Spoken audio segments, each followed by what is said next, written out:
I don't remember falling asleep, just the heat, the kind that makes your skin feel like it's peeling right off your bones. I remember my wrists hurting where the rope rubbed raw, and the way the fence splinter dug into the back of my legs when I shifted. But I don't remember closing my eyes. The sun was already high when I opened them again. Blinding, punishing, like it meant to scorch me straight out of the earth. The land around me didn't move, not a breeze, not a single bird call, just heat dancing off the dirt like ghosts. I didn't cry, not then. I'd done enough of that earlier when the wagon wheels had kicked up dust and Ma didn't look back, not even once. I'd screamed her name until my voice cracked. But even then, I think I knew she wasn't coming back, not this time. My legs were folded beneath me, gone half numb.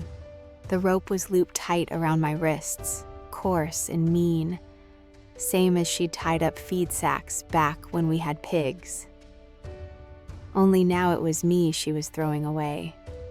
19, barely, and left like a stray someone might pity or shoot.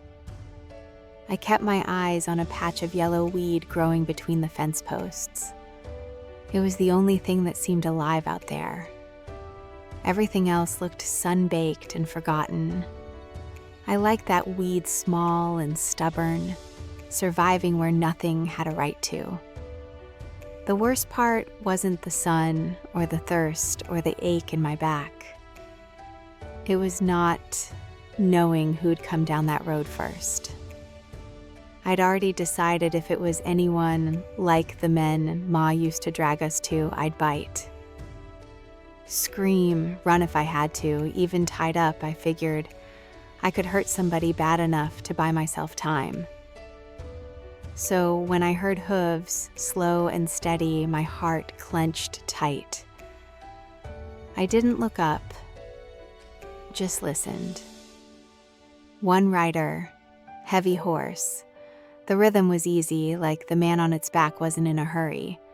That worried me more than anything. Folks with time on their hands could take it from others too. The horse stopped. Close. Then silence. I held my breath. Boots hit the dirt. One soft, the other with a drag. He had a limp. I could hear it. A slow, careful shift in weight. He wasn't young then. Not quick, not eager, still didn't mean safe. I didn't move, didn't flinch, didn't beg. He didn't say anything right away. Just stood there watching, I guessed. Then he crouched, slow, like his bones hurt. I smelled leather and sweat. And dust, not sour, just honest. His voice came low, rough as dry rope. Who did this? I didn't answer. My mouth was too dry, and besides, I didn't know how to explain something like that. How do you tell a stranger your own mama tied you up and left you to cook? He pulled a knife. Not fast, not mean, just businesslike. I'm gonna cut the rope. You okay with that? I nodded, small, quick. He sawed through it, the blade slicing slow, and then I was free. Sort of. My hands dropped into my lap. They felt heavy, like they didn't belong to me anymore. The skin was red, starting to swell. I rubbed at the marks, still not looking at him. Didn't know if I was free or just passed from one handler to the next. You need water, he said. He went back to his horse, unhooked a canteen, and tossed it to me. Underhand, gentle. I caught it, barely. My fingers trembled so bad it almost slipped right out. I drank too fast, choked on it. Coughing burned my throat, but I didn't care. It was the first kindness I'd tasted in what felt like months. "I ain't gonna hurt you," he said. That got my attention. Not because I believed it right away, but because he said it so plain. Like it wasn't a promise, just a fact. That's not why I stopped. I held the canteen tight in both hands, knuckles white. Like if I let go, I'd disappear. He stood there a while longer, quiet. Then he said, "I've got food back at the ranch. Shade. A bed. You can stay a while, just rest." I finally looked at him. Really looked. He was older than I expected, gray at the temples, one eye cloudy, the other sharp and steady. The kind of man who didn't say more than he meant. The kind that watched more than he talked. "Are you gonna turn me in?" My voice barely came out. "No," he said. Then after a pause, "Not unless you ask me to." I didn't. He mounted up, reached down a hand. I stared at it for a long time. Then I took it. If this story moved you even a little, if you felt the sun, the dust, the ache of being left behind, please take a second to like this video, leave a comment, or share your thoughts below. And if you want to follow the rest of this journey through my eyes, go on and subscribe to the channel. There's more to come.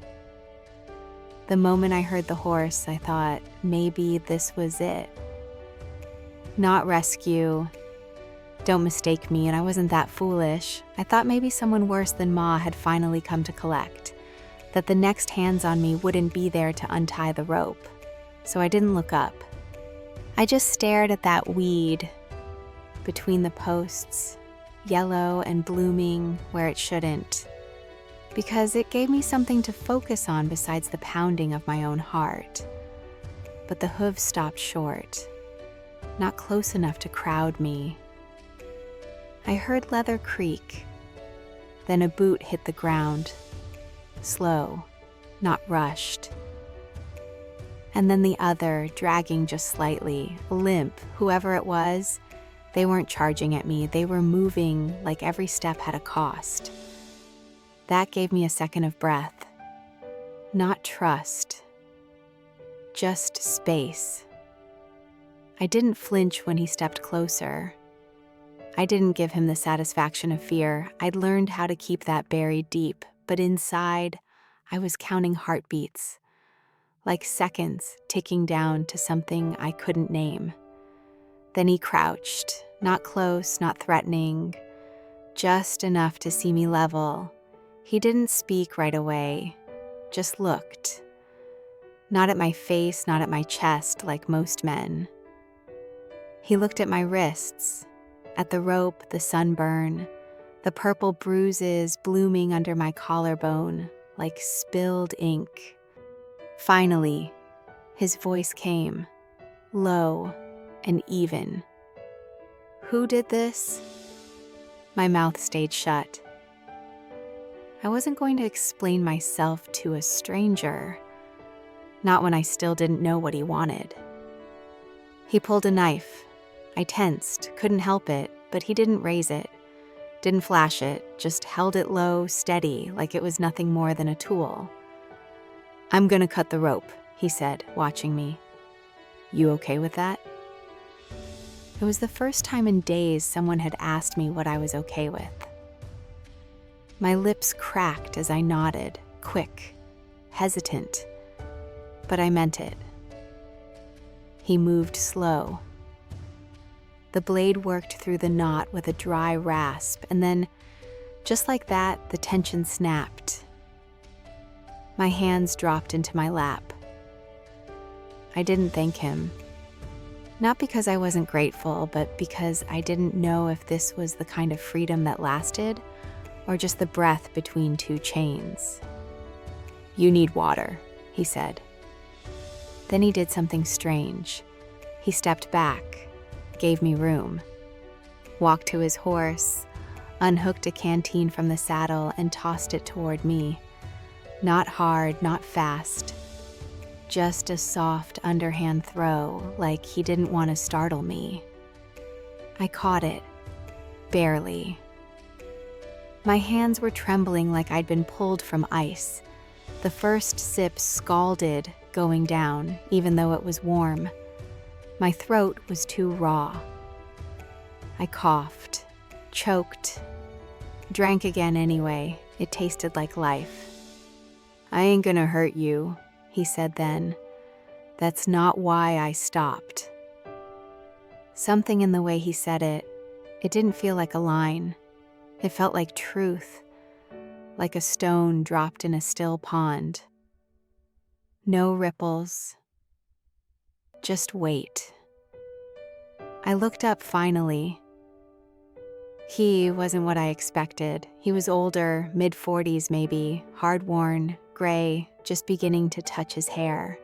One eye cloudy with something long-heeled, and the other sharp as a knife. He had the look of someone who'd seen war and decided he didn't much care for people afterward. He studied me for a long moment, didn't ask my name, didn't ask what I was doing out there. Just said, "I got food back at the ranch, shade, a bed. You can stay a while, just rest." My throat closed up, not from fear this time, but something I didn't have a name for. Like the sudden ache you get when someone offers kindness too unexpected to fit inside your chest. "You gonna turn me in?" I managed, the words scraped out of me. He shook his head. "No, not unless you ask me to." There was no bargain in it, no conditions, just choice, and when was the last time anyone had given me that? He climbed back onto his horse, slow with that same stiff leg, and held out a hand. I stared at it. I'd been passed between hands my whole life, some soft, some cruel, all temporary. But his wasn't pushing or pulling. It was just waiting, so I took it. Didn't know then where it would lead, didn't trust it yet. But I held on anyway because in that moment, he felt more like a pause than a threat.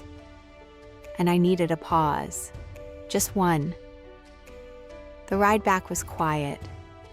I wrapped my arms around his middle, not in trust, but in necessity, pressed my forehead against the back of his coat to keep from slipping. He didn't say a word. Neither did I.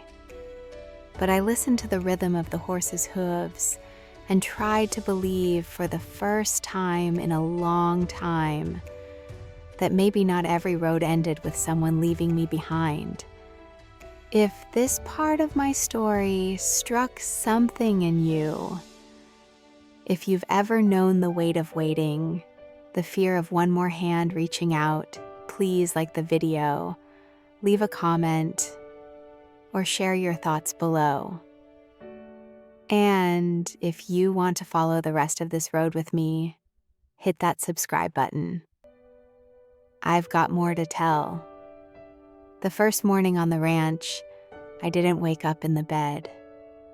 I hadn't even touched it.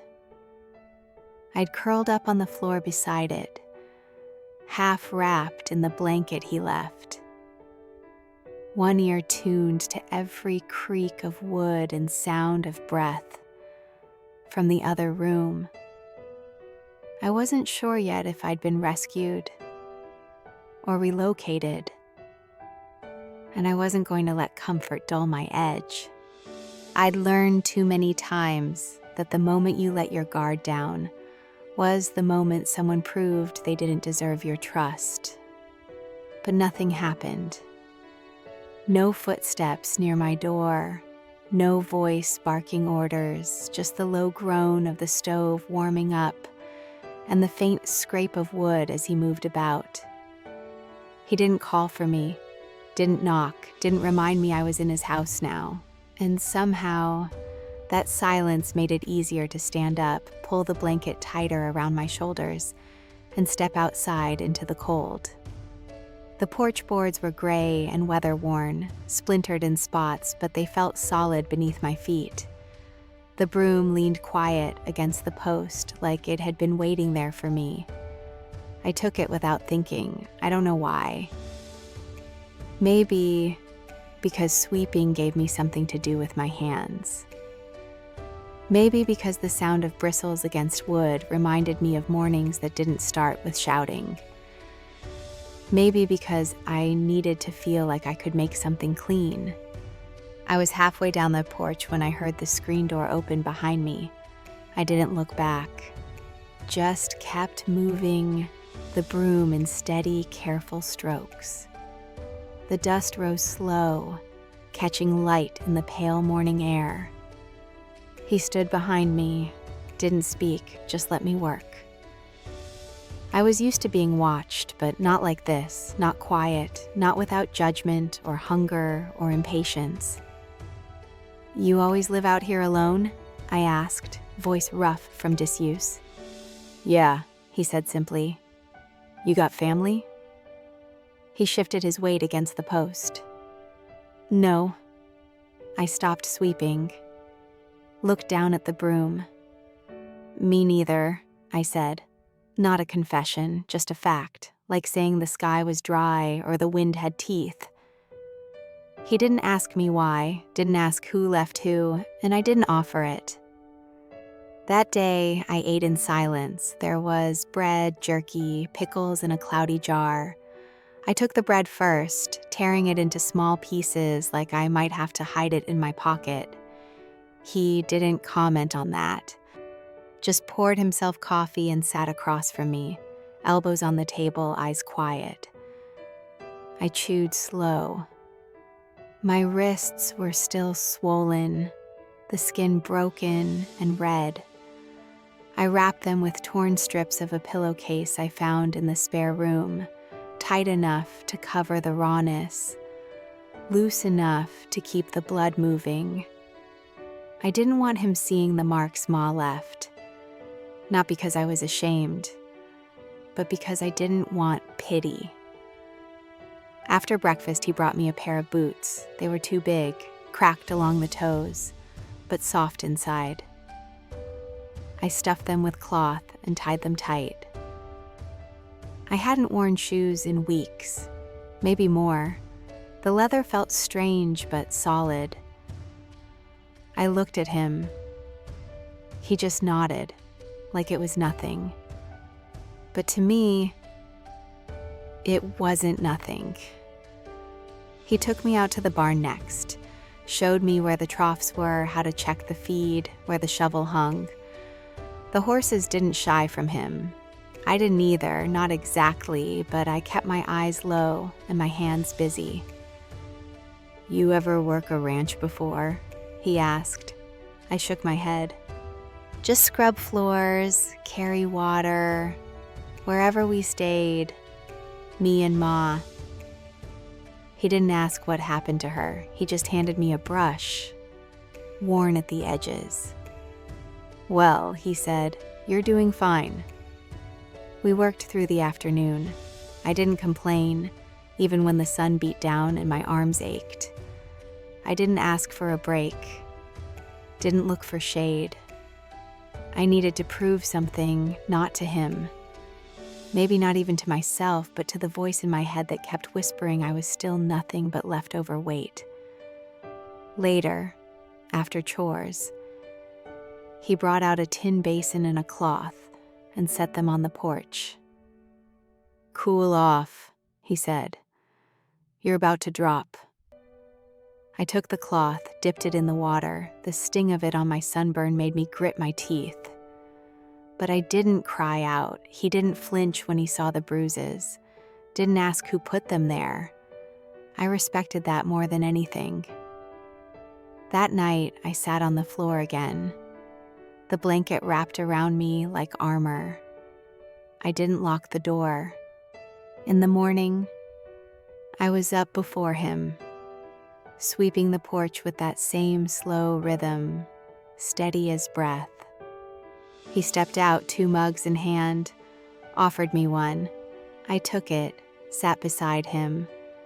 The coffee was strong and bitter, but it was warm, and so was the air between us.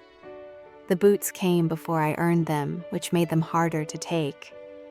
He set them by the door one morning without a word.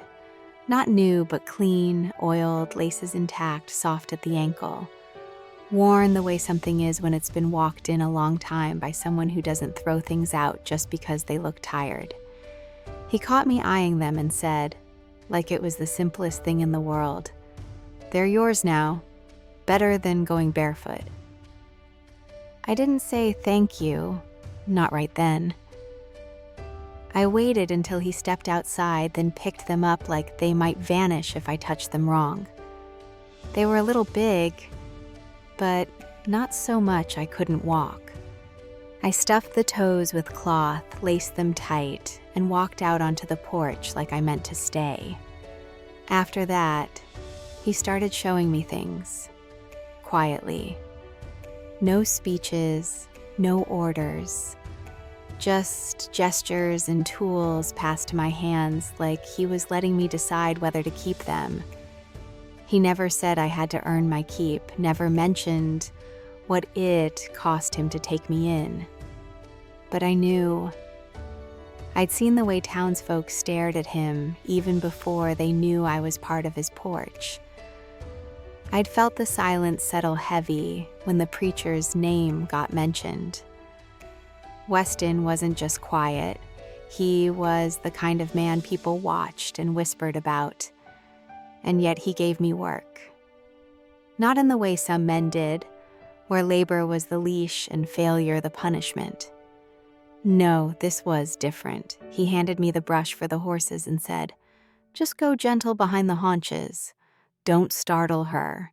She spooks easy." He didn't hover, didn't watch to see if I'd mess up. He just walked off and let me try. The first time I mucked a stall, I did it wrong. Left too much behind. Dragged the fork heavy through the hay. He didn't scold me, just showed me once, quiet and slow, then walked away again. Like he trusted I'd figure it out. Like I wasn't a girl trying to survive. I was a person worth teaching. It was the strangest kind of kindness I'd ever known. I started doing more. Not because he asked, but because I wanted to. I scrubbed the troughs till the water shone, stacked feed sacks neater than they'd been before, wiped down the stall doors with an old rag I found under the sink. Every night, I'd go to bed sore and blistered, and every morning I woke up wanting to move again. The porch was swept before he opened the door. Coffee made even if I didn't drink it. His favorite shirt, the one with the hole in the sleeve mended as best I could, with thread so pale it barely showed. He never said much when he noticed these things, but I saw it. In the way he set my cup down first. In the way his eyes lingered on the clean floor like it was something that meant peace. It took me a while to stop bracing for the catch, to stop wondering what he was going to ask in return. Because men like that, men who give without demand, they don't usually exist in the stories I came from. So I watched him closely. Weston didn't touch me, never tried, didn't crowd a room or fill silence with questions. He fixed things quietly, steadily, like he believed anything worth saving deserved time and care. He talked to the horses like they were old friends, and spoke to me like he meant every word he let go. I'd never met a man like that. One evening, after a long day fixing a bent fence post on the south line, we sat on the porch. I had a cracked cup of water, my boots kicked off beside me, and my hands resting sore on my knees. He lit a smoke and leaned back in the chair beside me, eyes fixed on the horizon. "You don't owe me," he said after a stretch of silence. "This isn't a trade." "I know," I whispered. But the truth was, I didn't, not fully. Not yet. It takes time to believe you're not something to be traded. But I wanted to believe him. So the next morning, I took my boots down from the shelf, laced them up without hesitation, and walked back into the barn with a heart just a little steadier. And when Weston handed me the feed bucket, I met his eyes and nodded once, not because I had to, but because I wanted to, because every day I stayed, every chore I finished, every quiet kindness he gave me without question. It all started to mean something more than just survival. It started to feel like maybe, just maybe, I was becoming part of something I didn't need to escape from. I don't remember deciding to tell him my name. It just came out one morning like breath. Like something I'd been holding in so long, it finally slipped free. He was on the porch, leaning against the post like he always did at dawn, sipping his coffee, eyes soft from sleep, but already watching the hills like they might do something different today. I was sweeping. Not because I had to, not for show, just because it was quiet work and it made the day start smooth. The dust lifted in slow swirls beneath the bristles, and the sun hadn't gotten mean yet. And before I could stop myself, I said, "I'm Lark." He didn't turn his head right away, just nodded once and replied, "Weston." That was it. No follow-up questions, no prying, no comments about the oddness of the name or what kind of girl I must be to carry it. Just Weston. Like he understood some things didn't need to be dug up, and somehow that made the name feel more real in my mouth. He started setting a second cup of coffee on the table without saying a word about it. I didn't always drink it. It was bitter, and I'd never had the taste. But some mornings I held it just to feel the warmth on my hands. I never had to ask where to sit. I just picked the chair across from him, and he didn't shift or flinch or look at me like I was a thing misplaced.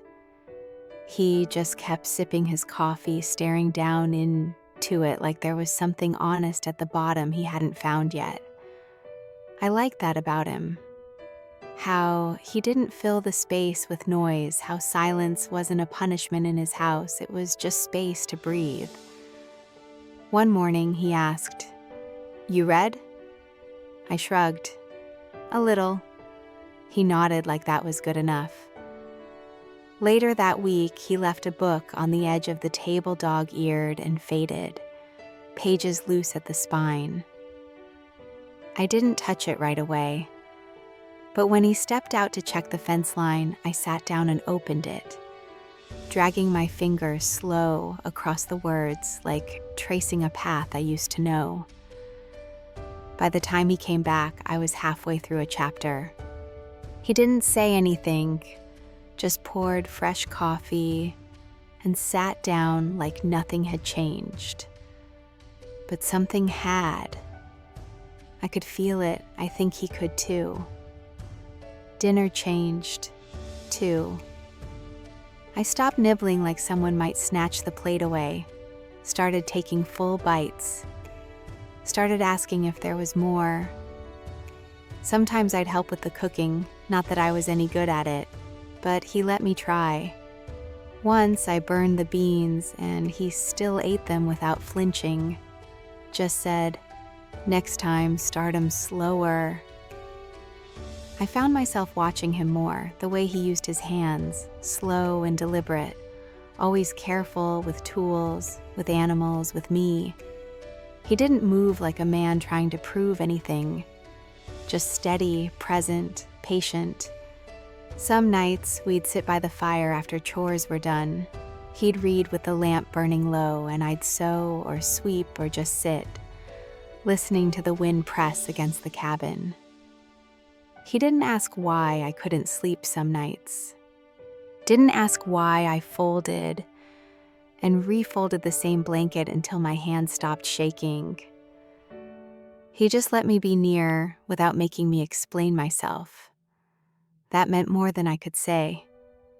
One evening, I sat with him on the porch after sunset.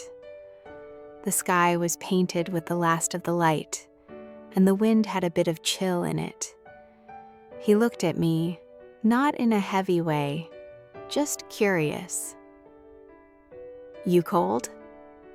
I shook my head. "I'm fine." He nodded, but a minute later he rose, stepped inside, and came back with his old flannel shirt. He handed it to me without a word. I didn't put it on right away, just held it in my lap and stared at the frayed cuffs. The smell of smoke and pine clung to it. And something else, something steady. "I don't know how to do this," I said finally, my voice low.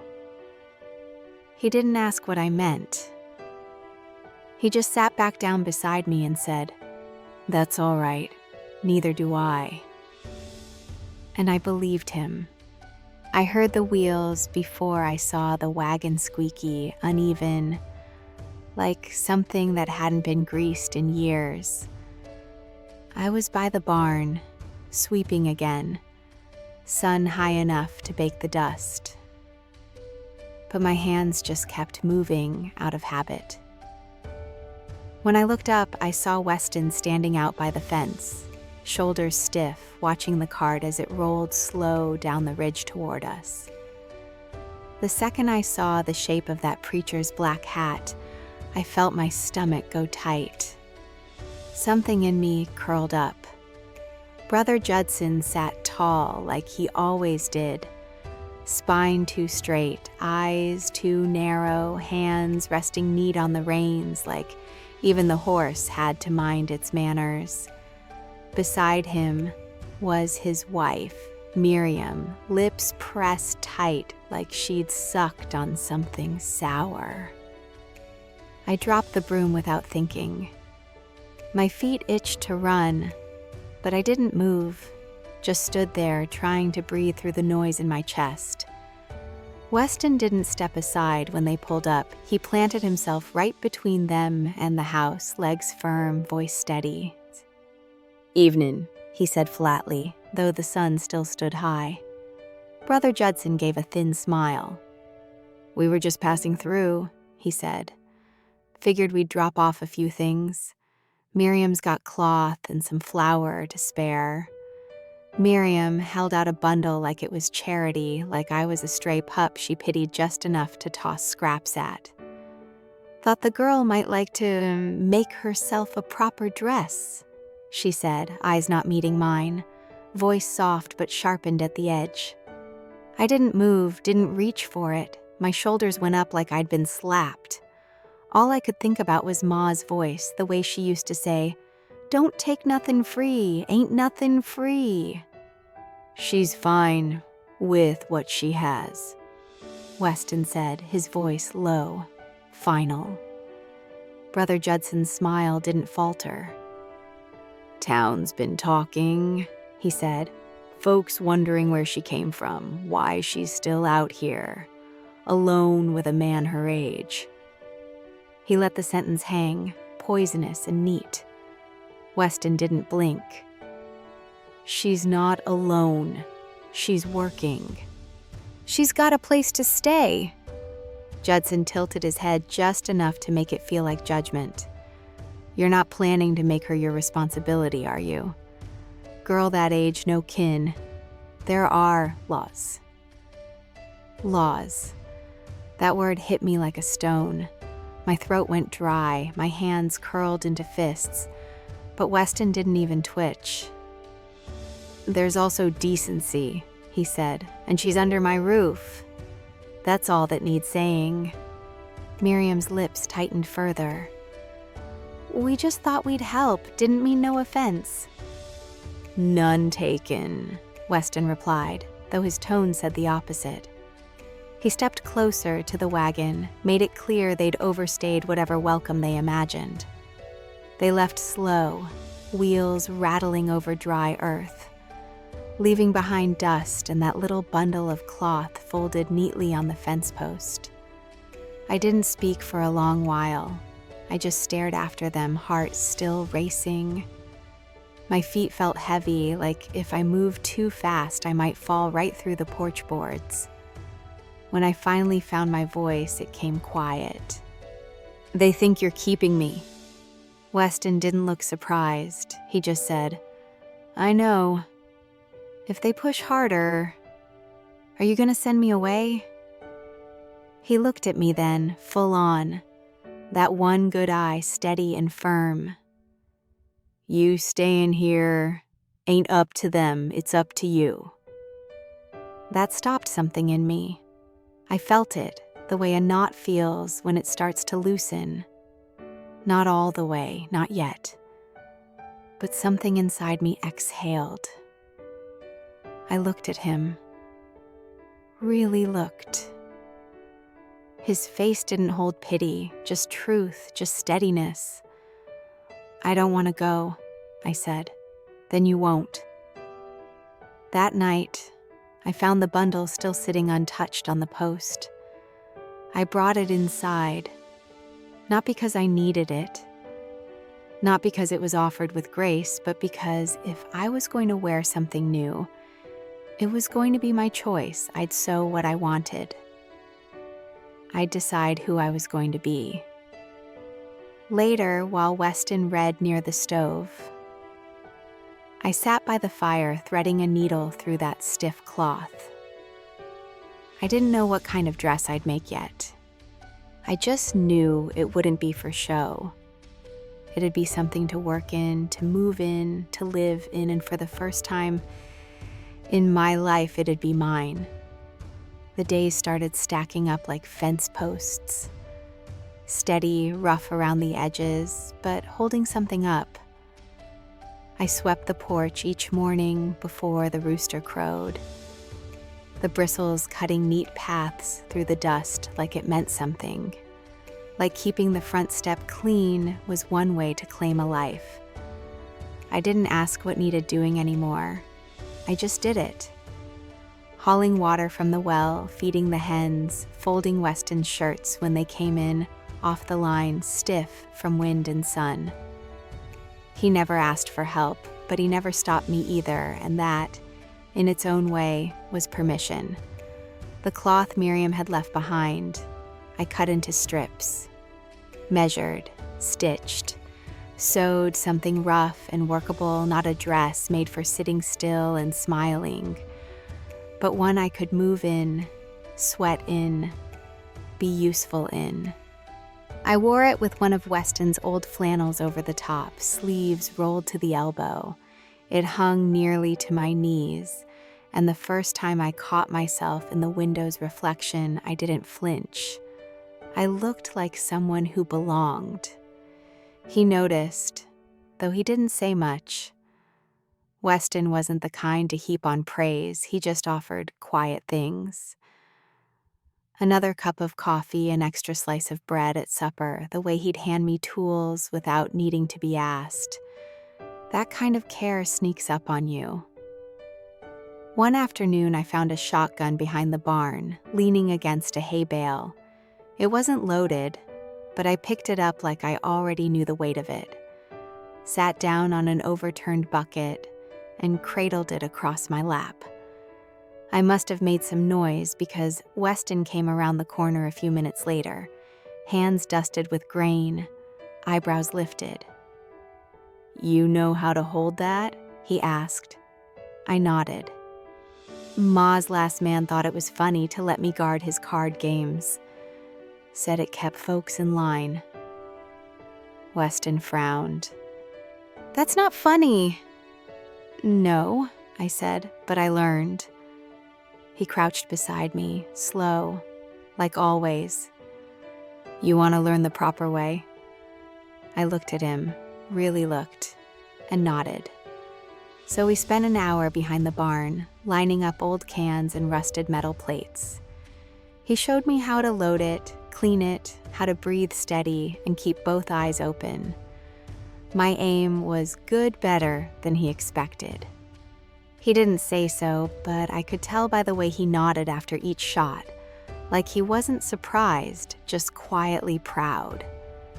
That night after we ate, after the fire had burned low and the silence had settled between us like an old friend, I set my fork down and said, "She used to call me baggage." He looked up, slow. "Your ma?" I nodded. Said men would carry me if they thought I was light enough to throw away later. Said I was lucky if anyone ever kept me more than a season. His jaw didn't clench. He didn't try to fix the words or deny them. He just waited. "I don't want to be baggage here," I said, voice low but steady. "I want to earn staying." He looked me in the eye, calm and clear. "You already are." I didn't cry. I thought I might, but I didn't. Just sat there, breathing around the lump in my throat, letting those words land somewhere deep, somewhere they could take root. After that, things shifted, not all at once, but in quiet, certain ways. Weston started letting me handle the fence line with him bracing posts, packing dry stone at the base, hauling the tools without being told what went where. He showed me how to check the roof for leaks before the next rain. I showed him how to mend socks, when the heels blew out. He watched me thread the needle one evening and said, "Didn't know you could sew." "I can't," I answered, "but I'm trying." And I was. Trying to build something real out of the pieces.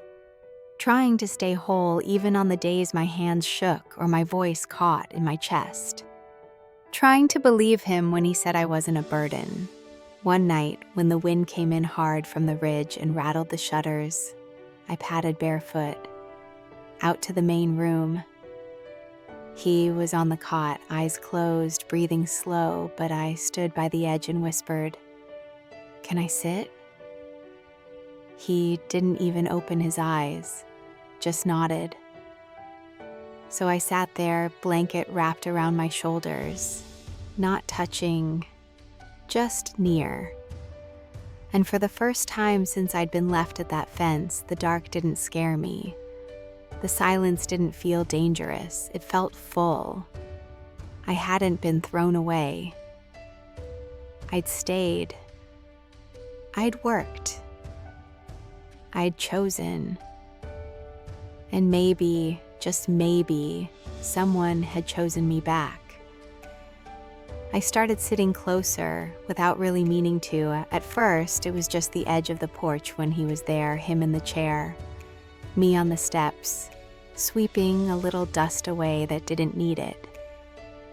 Then it was the fire at night. He'd read while I sat nearby, sewing or just watching the light dance across the floorboards. We didn't say much, but it didn't feel empty. It felt like something quiet was blooming between us, slow and unspoken. There's a kind of comfort in not needing to be explained. He never asked where I'd been, never pushed for the names or the men or the bruises. Maybe he could guess, or maybe he'd seen enough in his own life to know that some things didn't need to be spoken to be understood. Whatever it was, that silence, the kind that let me exist without proving or performing, meant more than I knew how to say. One evening, after supper, I found him on the porch again. He had a book in his lap, though he wasn't reading it, just letting it rest there, fingers soft against the worn pages. The sky was turning pink at the edges, and the air held a little bite, that made me wrap my arms around my knees when I sat down beside him. "I used to sleep on rooftops," I said suddenly, not sure why it came out, just knowing I needed to hear the words aloud. He turned his head a little, didn't interrupt. When I didn't want to be near whoever Ma was with, I'd sneak up and lie there all night, even when it was cold. I let out a breath. Sometimes I'd stare at the sky so long I'd forget my name.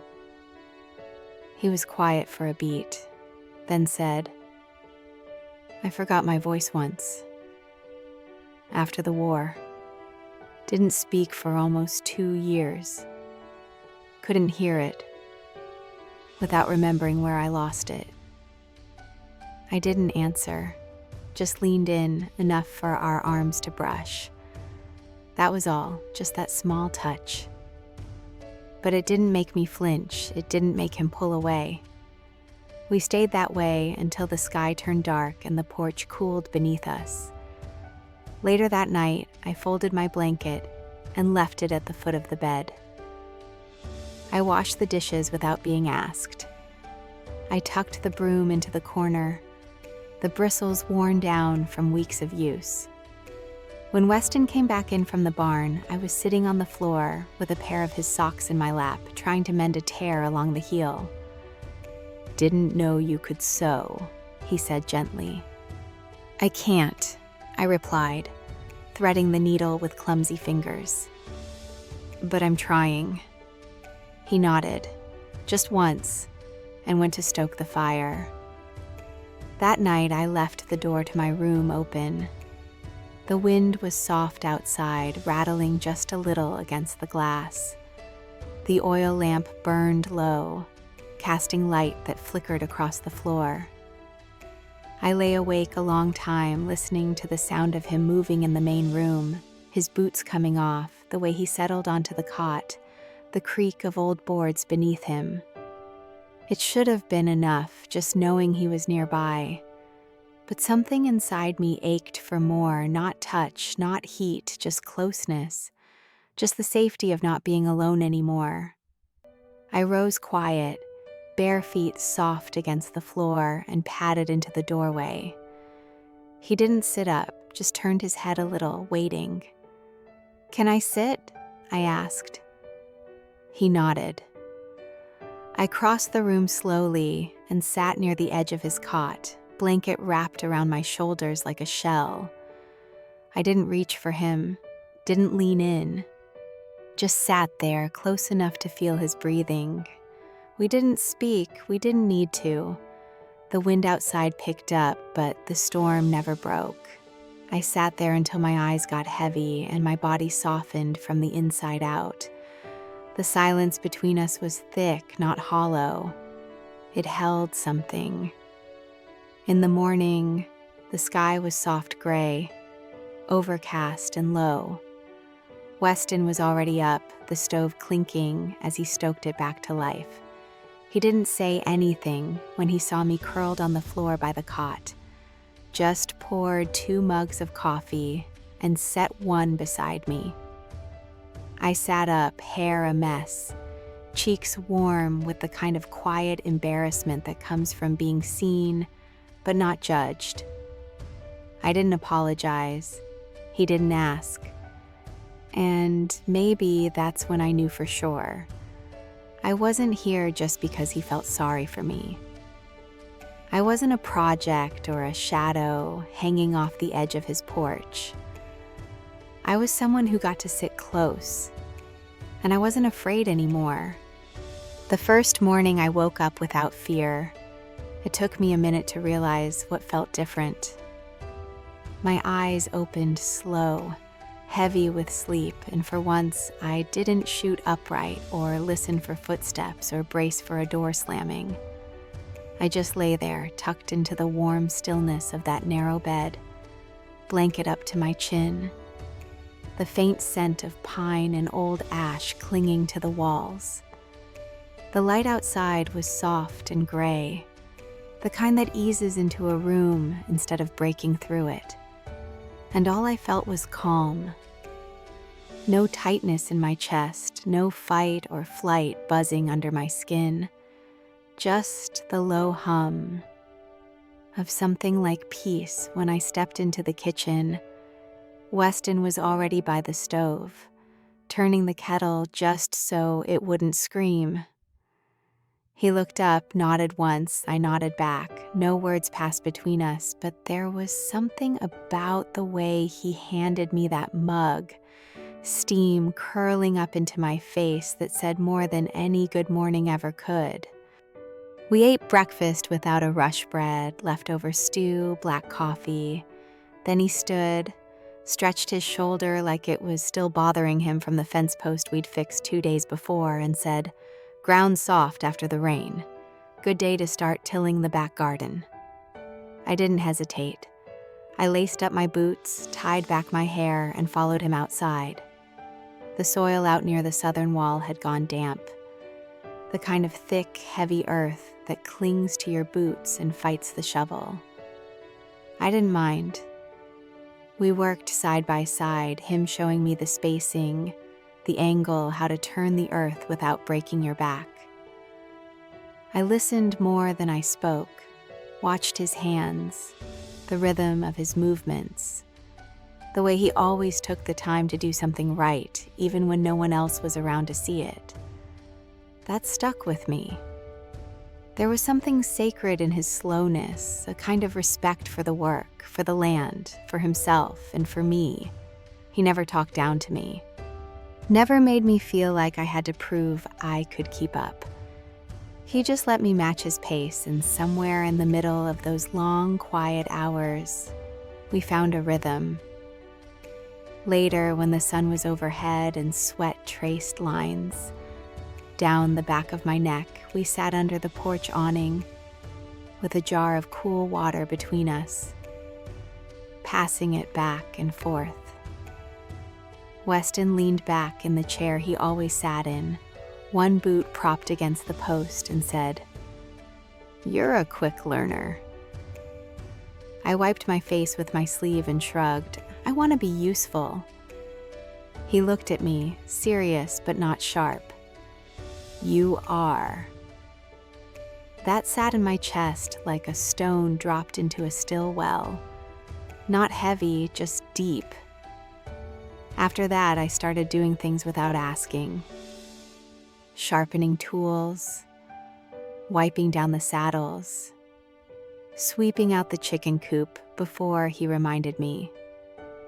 He didn't comment much, but I saw the way his brow softened when he noticed, and I began to feel it too. That sense of not just surviving, but contributing. Being needed without being owned. Chosen without being claimed. At night, we'd sit by the fire again, closer now. I'd darn socks or patch his shirt cuffs, while he read from whatever old book he had in reach. Sometimes he'd read aloud, voice low and worn but steady. I didn't always understand the words, but I liked the sound of them. I liked that he shared them with me. One night, I asked, "You ever think about leaving this place?" He shook his head. "No." "Why not?" He looked out toward the dark hills, eyes quiet. "Because it's mine, even if nobody's looking." That stayed with me, echoed in my bones. A week later, I said it out loud, soft and almost to myself.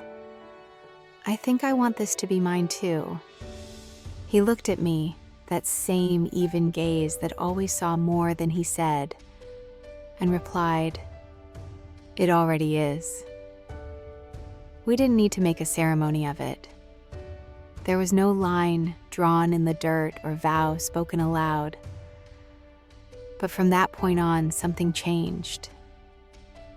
I stopped bracing, stopped waiting to be sent away. I started standing taller when we walked into town together. I let my hands linger longer on the broom handle, the pitchfork, the coffee mug. I started dreaming in color again, not of escape, but of staying. Frost came early that year. the kind that makes the ground crunch under your boots before the sun even clears the ridge. I remember waking up to the sound of Weston's coat brushing the doorway, his boots steady against the porch as he stepped out to check the sky like he always did.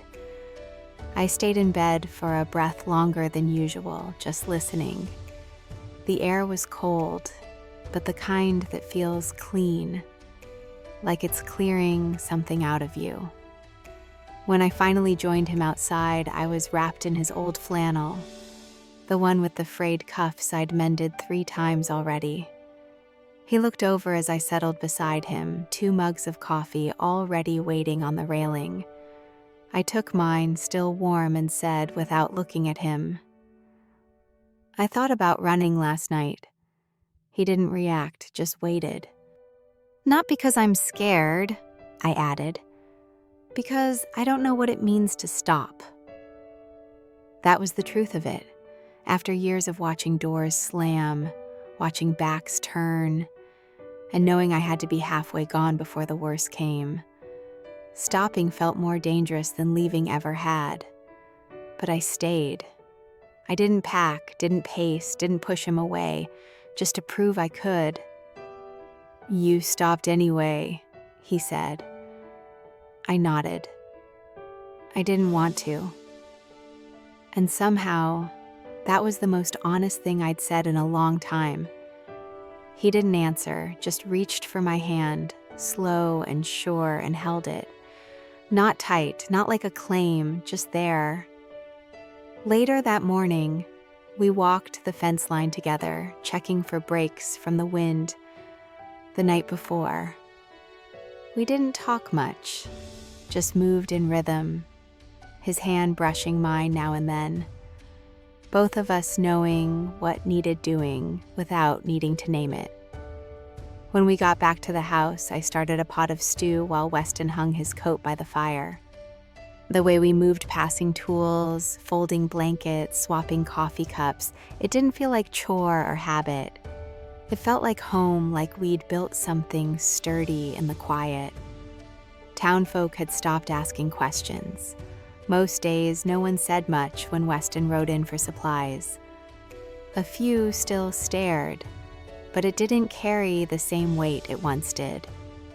The preacher hadn't come back. Miriam's bundles never showed up again. And none of that mattered, really, because out here on this land that didn't belong to anyone but us, I'd finally stopped waiting for the floor to drop out. I'd stopped watching the horizon like it was going to turn on me. That night, I stood in the doorway of his room. I wasn't shaking. I wasn't afraid. He was by the mirror, half buttoning his shirt, and he turned when I knocked. I met his eyes and said, clear as I'd ever spoken, "I don't want to sleep alone tonight." He didn't move right away, just held my gaze. "You sure?" he asked. I stepped inside. "I'm not a child, and I'm not afraid of you." He nodded once, soft. "I'd never touch you without—" "I know," I interrupted gently. I walked up to him, rested my hand over his heart. It beat steady beneath my palm. "I just want to sleep next to someone who stays." He pulled back the blanket, and I climbed in. We didn't hold each other. We didn't need to, but I moved closer anyway until our shoulders touched, and that was enough. That night, for the first time in my life, I didn't dream about what I'd lost. I dreamed about what came next. By spring, the garden took root. Weston taught me how to stake the rows, how to turn the soil without breaking the stems. I painted the porch railing one weekend, hands streaked in white, laughing under my breath when the wind stuck leaves to the boards. And one morning, I caught him smiling at me, not just with his mouth, but with his whole face, like he saw something steady and good standing across from him, and he liked being the one who'd helped build it. The land didn't change overnight. It was still hard. The wind still cut through, sometimes like a blade. But inside the cabin, the air was soft. The silence was warm. And I wasn't just staying anymore, I belonged. If you've come this far, thank you. This story, this life I never thought I'd get to live means something because I've had the chance to share it. If anything I've said has made you feel seen or safe, or just a little more understood, go ahead and like the video. Leave a comment. Tell me what part stayed with you. And if you want to hear more, if you want to keep walking this path with me, hit subscribe. I'd be glad to have you here.